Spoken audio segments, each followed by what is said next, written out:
కొరకు అని చెప్పండి. క్రీస్తు నా కొరకు చనిపోయెను. మన కోసం ఆయన ఎందుకు చనిపోయాడు? యేసయ్య ప్రేమ నీ కోసమే, నా కోసమే. మనుష్యుడు చూడనల్లడిగా వాడిగా మారాడు. మన కొరకు చనిపోవటం అంటే మామూలుగా మరణించడం కాదండి. భయంకరమైనటువంటి వేదన అనుభవించాడు.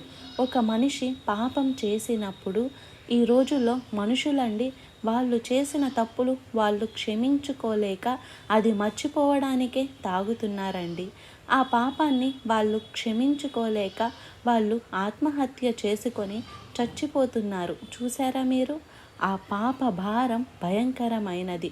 ఒక దొంగతనం చేసిన వాడు, భార్యను హత్య చేసిన వాడు ఏం చేస్తాడో తెలుసా అండి? నేరుగా పోలీస్ స్టేషన్కి వెళ్ళి నేనే చంపేశాను, నన్ను అరెస్ట్ చేయమంటున్నాడు. ఎందుకు? తట్టుకోలేడు.